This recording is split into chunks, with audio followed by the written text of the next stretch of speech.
सोचो, न्यूयॉर्क जैसा शहर जो कभी सोता नहीं था, आज एक खौफनाक कब्रिस्तान है। सड़कों पर लावारिस गाड़ियों के ढेर और ऐसा सन्नाटा जो कानों को चीरते। ये तबाही 3 साल पहले शुरू हुई। साइंटिस्ट्स ने कैंसर मिटाने के लिए एक मेडिसिन बनाई जो कि एक वायरस था। हजारों लोगों पर टेस्ट हुआ, सब ठीक भी हुए। दुनिया जश्न मना रही थी, पर किसे पता था कि ये चमत्कार ही इंसानियत का काल बन जाएगा। आज इस वीरान शहर में सिर्फ एक इंसान जिंदा है, रॉबर्ट नेविल, और उसका इकलौता साथी है उसका कुत्ता सैम। रॉबर्ट यहाँ एक हिरन का शिकार करने आया था, लेकिन जैसे ही वो गन का ट्रिगर दबाने ही वाला होता है कि अचानक एक खूंखार शेर उस हिरन को दबोच लेता है। तभी झाड़ियों से एक शेरनी और उसका बच्चा भी दावत उड़ाने आ जाते हैं। रॉबर्ट चाहता तो गोली मारकर शिकार छीन लेता, पर इस तबाह दुनिया में उस जानवरों के परिवार को देखकर वो चुपचाप अपनी गन नीचे कर लेता है। तभी अचानक रॉबर्ट की घड़ी में अलार्म बजता है। सूरज ढलने वाला है, और भाई इस वीरान दुनिया में सूरज ढलने का सीधा मतलब है मौत का जागना। रॉबर्ट सब छोड़कर तुरंत सैम के साथ घर भागता है। अंदर घुसते ही सबसे पहले वो दरवाजे पर ब्लीच छिड़कता है ताकि उसकी इंसानी महक बाहर ना जाए। उसका घर किसी लोहे के किले से कम नहीं है। वो फटाफट लोहे के भारी दरवाजे और खिड़कियां बंद करता है, सारी लाइट्स ऑफ, और घर में एकदम खुप अंधेरा। कुछ ही पलों में बाहर के सन्नाटे को चीरती हुई रोंगटे खड़े कर देने वाली चीखें और गुर्राहट गूंजने लगती है। बाहर हजारों खूंखार शैतान शिकार ढूंढ रहे हैं, और रॉबर्ट अपनी सांसें रोके सैम को गले लगाए बाथटब में दुबका बैठा है। ये शैतान और कोई नहीं, उसी कैंसर वैक्सीन की म्यूटेशन क्रिपिन वायरस का नतीजा है। वायरस ने 90% दुनिया को तो सीधा मार दिया, लेकिन जो करोड़ों लोग बचे वो म्यूटेट होकर इन खून के प्यासे डार्क सीकर्स में बदल गए। ये इतने वहशी हैं कि इन्होंने बचे खुचे नॉर्मल इंसानों को भी नोच खाया। रॉबर्ट आर्मी का वायरोलॉजिस्ट रह चुका है और वो इस वायरस से इम्यून है। उसे इन डार्क सीकर्स की इकलौती कमजोरी पता है, सूरज की रोशनी। इनकी स्किन इतनी सेंसिटिव है कि सूरज की यूवी किरणें इन्हें जिंदा जलाकर राख कर देती हैं। यानी दिन रॉबर्ट का है, लेकिन रात सिर्फ इन राक्षसों की है। सच कहूं तो यार, ये जिंदगी रॉबर्ट के लिए किसी नरक से कम नहीं है। 3 साल पहले जब ये तबाही मची थी, तब उसकी आंखों के सामने उसकी पत्नी और प्यारी सी बेटी भी इस दुनिया से चली गई। अब इस अकेले इंसान के सांस लेने का सिर्फ एक ही मकसद बचा है, इस वायरस का इलाज ढूंढना। अपने घर के ही बेसमेंट में उसने एक पूरी हाईटेक लैब बना रखी है। वो अपने खुद के इम्यून खून से सीरम बनाता है और इन्फेक्टेड चूहों पर टेस्ट करता है। महीनों की नाकामी के बाद आज एक चमत्कार हुआ। एक नए सीरम ने एक खूंखार चूहे को वापस नॉर्मल करना शुरू कर दिया। रॉबर्ट की आंखों में सालों बाद एक उम्मीद की किरण जागी, पर अब सबसे बड़ा और जानलेवा रिस्क लेने का वक्त आ गया था। इस सीरम का असली टेस्ट करने के लिए उसे अब एक जिंदा डार्क सीकर को पकड़ना होगा। अगली दोपहर रॉबर्ट सैम के साथ बाहर निकलता है, कुछ खाने पीने का सामान उठाता है और सीधा पहुंचता है समंदर किनारे सी पोर्ट पर। ये उसका रोज का नियम है। वो समंदर की लहरों को देखते हुए एक उम्मीद के साथ रेडियो पर एक मैसेज ब्रॉडकास्ट करता है। मेरा नाम रॉबर्ट नेविल है, मैं न्यूयॉर्क में जिंदा हूँ। अगर कोई भी मुझे सुन रहा है तो तुम अकेले नहीं हो। मैं तुम्हें खाना, रहने की जगह और सुरक्षा दे सकता हूँ। मैं रोज दोपहर यही तुम्हारा इंतजार करूंगा। हर रोज की तरह रेडियो पर सिर्फ सन्नाटा छा जाता है, कोई जवाब नहीं। लेकिन तभी रॉबर्ट को एक हिरन भागता हुआ दिखता है। सैम बिजली की तेजी से उसका पीछा करता है और सीधा एक वीरान खूब अंधेरी बिल्डिंग के अंदर घुस जाता है। रॉबर्ट के पसीने छूट जाते हैं। दिन के वक्त ऐसी अंधेरी बिल्डिंग, भाई वो सीधा मौत का घर है। वहां डार्क सीकर्स छिपे हो सकते हैं। वो चाहता तो वापस लौट सकता था, पर सैम उसके लिए सिर्फ एक कुत्ता नहीं, उसके बेटे जैसा है। वो उसे मरने के लिए नहीं छोड़ सकता। अपनी गन की फ्लैशलाइट ऑन करके रॉबर्ट दबे पांव उस डरावने अंधेरे में घुसता है। हर कदम पर मौत का सन्नाटा, और तभी एक भारी गुर्राहट गूंजती है। टॉर्च की रोशनी में जमीन पर खून से लथपथ एक लाश दिखती है। रॉबर्ट की सांसें वहीं रुक जाती हैं, पर शुक्र है वो सैम नहीं, वो हिरन था। रॉबर्ट हिम्मत करके आगे बढ़ता है। वो धीरे से एक बड़े कमरे में टॉर्च की रोशनी मारता है, और जो नज़ारा वो देखता है, भाई किसी का भी दिल दहल जाए। उस घुप अंधेरे कमरे में दर्जनों डार्क सीकर्स एक साथ झुंड में खड़े हैं, बिल्कुल शांत, अजीब सी हालत में। मुंह दीवार की तरफ किए हुए। रॉबर्ट की तो सिट्टी पिट्टी गुम हो जाती है। वो तुरंत अपने हाथ से टॉर्च की रोशनी ढक लेता है। एक भी आवाज हुई और उसका काम तमाम। वो दबे पांव खिसकता है और दूसरे कमरे में एक टेबल के नीचे सैम को ढूंढ निकालता है। सैम बुरी तरह कांप रहा है। उसकी नजरें सामने अंधेरे में किसी चीज पर गड़ी हैं। रॉबर्ट जैसे ही उस तरफ टॉर्च घुमाता है, अंधेरे से चीखता हुआ एक खूंखार डार्क सीकर सीधा उस पर झपट पड़ता है। रॉबर्ट बिना सोचे अंधाधुंध गोलियां चला देता है। डार्क सीकर तो मारा जाता है, पर गोलियों की आवाज से पूरा का पूरा झुंड जाग उठता है। मौत का तांडव शुरू। रॉबर्ट चिल्लाता है, भाग सैम। सैम एक छोटे छेद से बाहर निकल जाता है, लेकिन तभी एक डार्क सीकर पीछे से रॉबर्ट को दबोच लेता है। रॉबर्ट खिड़की का कांच तोड़कर सीधा बाहर धूप में छलांग लगा देता है। बाहर चिलचिलाती धूप में गिरते ही उस डार्क सीकर की स्किन किसी तेजाब की तरह जलने लगी। वो चीखता हुआ तरप तरप कर वहीं राख हो गया। रॉबर्ट और सैम मौत के मुंह से तो बच गए, पर भाई रॉबर्ट पीछे हटने वालों में से नहीं था। उसे सीरम टेस्ट करने के लिए एक जिंदा डार्क सीकर चाहिए ही था। उसने उसी डरावनी बिल्डिंग के दरवाजे पर एक फंदा लगाया और अपने ही खून की कुछ बूंदें चारे की तरह वहां गिरा दी। प्लान काम कर गया। खून की महक से एक फीमेल डार्क सीकर झपटी और फंदे में उल्टा लटक गई। पर तभी सीन में एकदम रोंगटे खड़े करने वाला ट्विस्ट आता है। उस बिल्डिंग के घुप अंधेरे में से एक और भारी भरकम डार्क सीकर उसे बचाने दरवाजे तक आ जाता है। वो उन मॉन्स्टर्स का लीडर था। धूप की वजह से वो बाहर तो नहीं निकल पाया, लेकिन उसने जिस खूंखार नफरत और गुस्से से रॉबर्ट की आंखों में देखा, भाई वो लाल आंखें साफ बता रही थीं कि ये लड़ाई अब सिर्फ सर्वाइवल की नहीं रही, ये अब पर्सनल हो चुकी है। रॉबर्ट उस फीमेल डार्क सीकर को बेहोश करके अपनी अंडरग्राउंड लैब में ले आता है। उसके कंधे पर एक तितली का टैटू था। रॉबर्ट पूरी उम्मीद के साथ धड़कते दिल से अपना सीरम उसे इंजेक्ट करता है, लेकिन नतीजा 0। सीरम ने कोई काम नहीं किया। वो फीमेल और भी ज्यादा खूंखार हो गई। बुरी तरह टूट चुका रॉबर्ट अपने वीडियो लॉग में इस नाकामी को रिकॉर्ड करता है। यहीं वो एक और खौफनाक सच बताता है, ये वायरस हवा से कुत्तों को इन्फेक्ट नहीं कर सकता, इसीलिए सैम अब तक इस नर्क में सुरक्षित है। लेकिन अगर गलती से भी किसी डार्क सीकर या इन्फेक्टेड जानवर ने सैम को काट लिया तो सैम का भी खेल खत्म। अगली सुबह सब कुछ नॉर्मल था, लेकिन वापसी में सड़क के बीचों बीच एक ऐसी चीज दिखी जिसने रॉबर्ट का खून जमा दिया। एक पुतला बिल्कुल बीच सड़क पर खड़ा था। रॉबर्ट के पसीने छूट गए, क्योंकि कल तक वो पुतला वहां नहीं था। तो इंसानों की इस वीरान दुनिया में उसे वहां किसने रखा? रॉबर्ट गन ताने दबे पांव उसके करीब जाता है और जैसे ही वो एक कदम आगे बढ़ाता है, खचाक एक फंदा उसके पैर में कसता है और रॉबर्ट हवा में उल्टा लटक जाता है। उसका सिर जमीन से टकराता है और वो सीधा बेहोश। सोचो यार, ये बिल्कुल वही फंदा था जो रॉबर्ट ने उस फीमेल डार्क सीकर को पकड़ने के लिए लगाया था। मतलब वो शैतान सिर्फ बिना दिमाग के जानवर नहीं है, वो सीख रहे हैं और वो बदला ले रहे हैं। तभी अचानक रॉबर्ट की घड़ी का अलार्म बजने लगता है। त्रिंग त्रिंग। रॉबर्ट हड़बड़ाकर होश में आता है। सूरज ढलने में अब सिर्फ कुछ सेकंड्स बचे हैं। उसका कुत्ता सैम पागल होकर सामने वाली एक खूब अंधेरी बिल्डिंग की तरफ भौंके जा रहा है। रॉबर्ट किसी तरह अपनी जेब से चाकू निकालकर वो रस्सी काटता है, पर जमीन पर गिरते ही वो ही चाकू सीधा उसकी जांघ के आर पार हो जाता है। दर्द से चीखता हुआ रॉबर्ट खून से लथपथ अपनी कार की तरफ खिसकने लगता है, लेकिन वक्त खत्म। सूरज की आखिरी किरण भी ढल जाती है। पूरा शहर खौफनाक अंधेरे में डूब जाता है। उसी पल उस अंधेरी बिल्डिंग से गुर्राता हुआ वही भारी भरकम अल्फा डार्क सीकर बाहर निकलता है, पर वो अकेला नहीं है। उसके साथ जंजीरों में बंधे 3 खूंखार म्यूटेटेड और इन्फेक्टेड कुत्ते हैं। अल्फा उन्हें खोल देता है।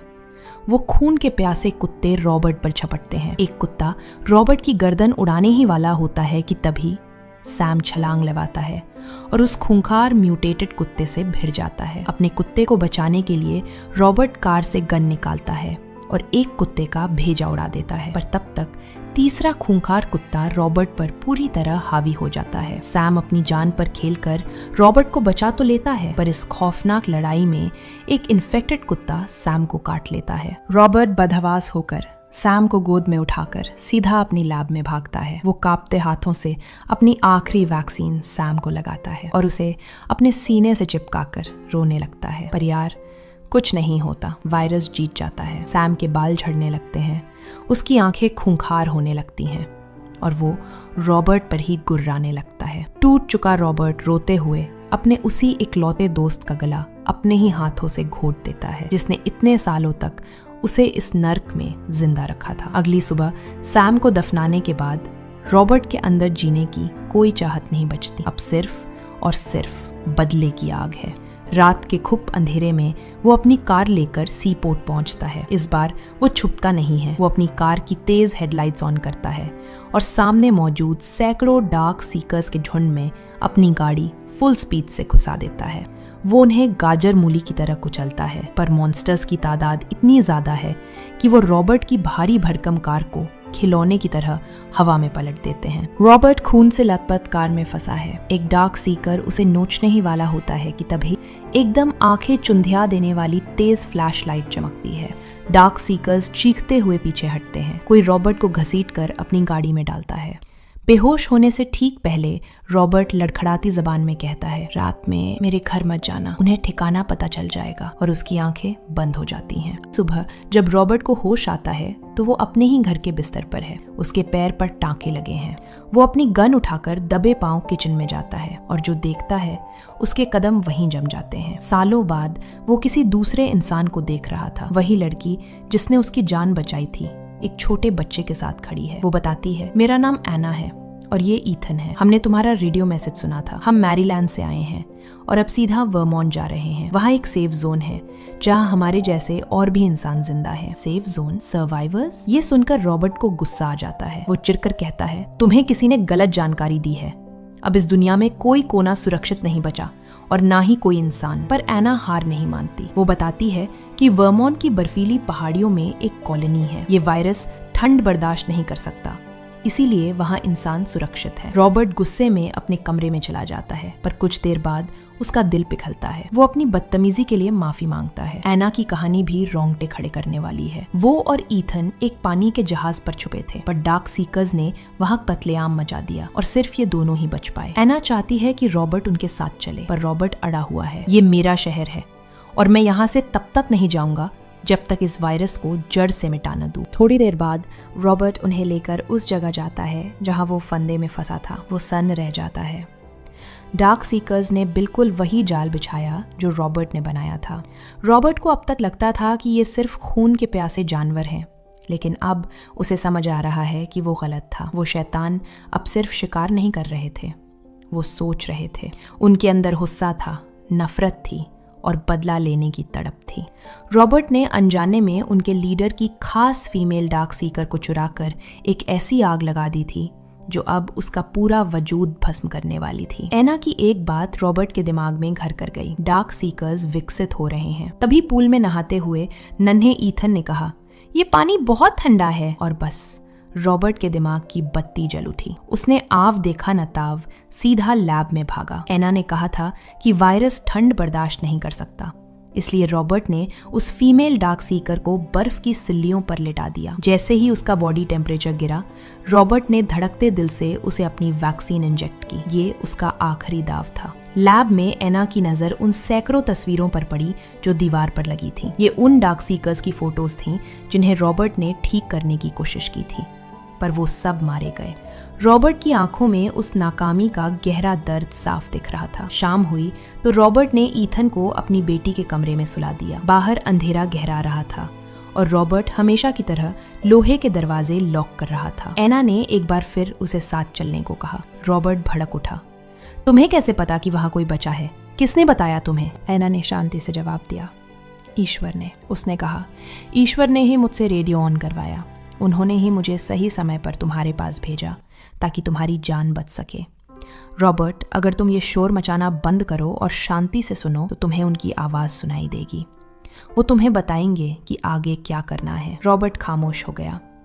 एक तरफ उसकी साइंस थी और दूसरी तरफ एना का अटूट भरोसा, लेकिन उन्हें अंदाज़ा भी नहीं था कि आज की रात उनकी ज़िंदगी की आखिरी रात होने वाली है। रॉबर्ट एना की बातों पर फट पड़ता है।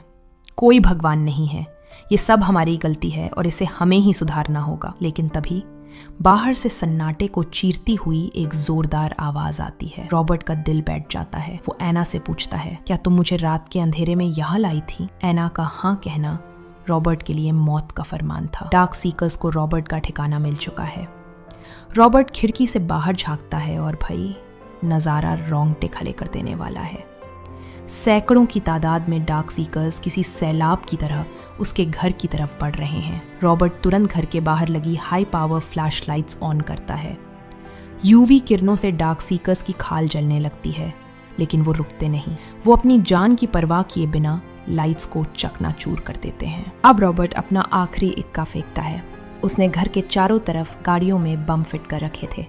जैसे ही शैतानों का झुंड करीब आता है, बूम, रॉबर्ट रिमोट दबाता है और एक के बाद एक जोरदार धमाकों से पूरा इलाका दहल उठता है। चिथड़े उड़ जाते हैं उन दरिंदों के, लेकिन ये तो बस शुरुआत थी। धमाकों की चोट से घर की दीवारें कमजोर पड़ जाती हैं। रॉबर्ट पागलों की तरह ऊपर भागता है जहां एना और ईथन हैं, पर जैसे ही वो कमरे में घुसता है उसकी रूह कांप जाती है। एक डार्क सीकर छत फाड़कर अंदर घुस चुका है और अपनी खूंखार चीखों से बाकी शैतानों को रास्ता दिखा रहा है। रॉबर्ट, एना और ईथन अपनी जान बचाकर बेसमेंट की लैब में घुसते हैं और कांच के मजबूत चैम्बर में खुद को लॉक कर लेते हैं। बाहर सैकड़ों डार्क सीकर्स का सैलाब है जो कांच तोड़ने पर उतारू हैं। तभी रॉबर्ट की नज़र उस फीमेल डार्क सीकर पर पड़ती है। चमत्कार हो गया था। वैक्सीन काम कर रही थी, उसकी खाल नॉर्मल हो रही थी, लेकिन बाहर खड़ा अल्फा लीडर किसी चमत्कार के इंतजार में नहीं था। वो पागलों की तरह अपना सिर उस बुलेट प्रूफ कांच पर मार रहा था। कांच चटकने लगा था। मौत सामने खड़ी थी, लेकिन तभी वो लीडर रुक गया। उसने कांच पर अपने हाथ से एक तितली की आकृति बनाई। रॉबर्ट का दिमाग सुन्न हो गया।